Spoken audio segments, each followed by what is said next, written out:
Assalamualaikum students, hope you are all fine. Open your English workbook grade 5. Page number is 60. Write date and day over there. Today we are going to discuss future continuous.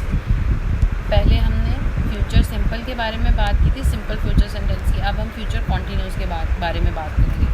ऐसा काम जो कि मुस्तकबिल में होगा, जो future में होगा, लेकिन वो कॉन्टिन्यू होगा, इनकम्प्लीट होगा, अनफिनिश्ड वर्क होगा. फाइन.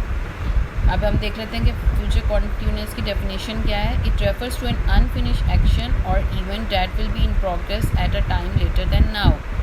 ठीक है, ऐसा काम जो कि अभी कॉन्टीन्यूटी में रहेगा लेकिन अभी हाल के ज़माने में नहीं होगा, फ्यूचर के ज़माने में होगा. Here is an example, the wind will be blowing. इसका मतलब है कि अगले ज़माने में इन फ्यूचर हवा चलती रहेगी. I shall be working on computer. मैं कंप्यूटर पे काम करता रहूँगा. आपने प्रेजेंट सेंटेंस में भी इस तरह आईएनजी, जब भी फ्यूचर कॉन्टीन्यूस की बात होती है तो हम उसमें वर्ब के साथ आईएनजी प्लेस करते हैं. अब हम इसकी फॉर्मेशन देख लेते हैं. हेल्पिंग वर्ब्स कौन कौन से हैं इसमें, विल बी या शैल बी. सिंपल में हमने सिंपल विल और शैल यूज़ किया था, लेकिन जब कॉन्टीन्यूस की बात होती है तो हम विल के साथ बी ऐड करते हैं, plus first form of verb के साथ हम आईएनजी लगाते हैं. अब इसकी एग्जांपल देख लेते हैं. I shall be taking lunch after mid day. I के साथ हम शैल लगा रहे हैं. Shall be is a helping verb. Taking first form of verb plus ING lunch after mid day. ये थोड़ा सा ट्रिकी है लेकिन इसको आपने गौर से करना है. सिंपल फ्यूचर को और फ्यूचर कॉन्टीन्यूस को आपने मिक्स नहीं करना है. अगर आपको प्रेजेंट और पास्ट बिल्कुल क्लियर समझ आए हुए हैं तो फिर आपको फ्यूचर कॉन्टीन्यूस बिल्कुल भी डिफ़िकल्ट नहीं लग रहा होगा. अब आप इसको देख लें कि आपने इसकी एक्सरसाइज कैसे करनी है. When will he B coming back. Answer the following question in future continuous using hints given in bracket. इस सेंटेंस को आपने कंप्लीट करना है. ये ब्रैकेट में हिंट्स दिए हुए हैं, इसके साथ इसको यूज़ करते हुए आपने इस सेंटेंस को कंप्लीट करना है. He will be coming back on Saturday. Who will be driving school van. The driver will be driving school van. ये क्वेश्चन है और इसमें आपने इस आंसर को पुट करना है.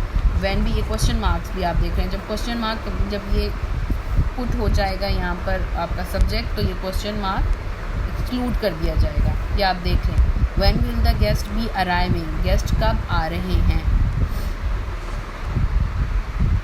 In the evening. शाम में गेस्ट कब आ रहे हैं. The guest will be arriving in the evening. आ रहे होंगे, sorry. Where will your friends be going? तुम्हारा दोस्त कहाँ जा रहा होगा. अब ये इसमें क्वेश्चन है तो यहाँ पे पिकनिक. अब आप इसका क्वेश्चन मार्क हटाने के लिए, इस सेंटेंस को सिंपल बनाने के लिए, यहाँ पे ये जो क्वेश्चन, यहाँ पर इन्होंने इंट्रोगेटिव, बेसिकली ये जो सारी एक्सरसाइज है ये इंट्रोगेटिव है. जब क्वेश्चन मार्क होगा तो वह सेंटेंस इंट्रोगेटिव होगा.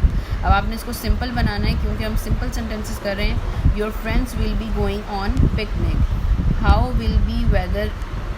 Will the weather be tomorrow. Raining. It will be raining tomorrow. इसकी प्रैक्टिस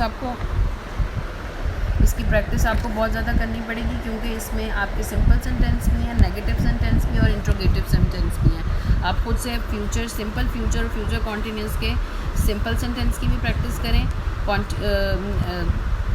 नेगेटिव सेंटेंस की भी प्रैक्टिस करें और इंट्रोगेटिव की भी. इसकी प्रैक्टिस आपने बार करनी है. फॉर्मेशंस का ख्याल आपने बहुत ज़्यादा रखना है. इसको मिक्सअप नहीं करना कि सिंपल फ्यूचर की क्या फॉर्मेशन होगी, सेंटेंस फॉर्मेशन क्या है, और फ्यूचर कॉन्टीन्यूस की सेंटेंस फॉर्मेशन क्या है. फ्यूचर सिंपल मैंने आपको बता दिया जिसमें ऐसा काम जो फ्यूचर में होगा, और फ्यूचर कॉन्टीन्यूस का वो काम है जो ऐसा वो सेंटेंस स्ट्रक्चर इस तरह बनेगा कि ऐसा काम जो कि इन फ्यूचर होगा लेकिन वो अनफिनिश होगा, जो मुसलसल हो रहा होगा. फाइन. जिस तरह how will the weather be tomorrow, इसको आप सिंपल कर लें, it will be raining tomorrow. Okay, thank you. अगर कोई प्रॉब्लम हुई, कोई सेंटेंसेस नहीं समझ आ रहे, कोई एग्जांपल्स आपको चाहिए तो मुझे आप फील फ्री टू कॉल.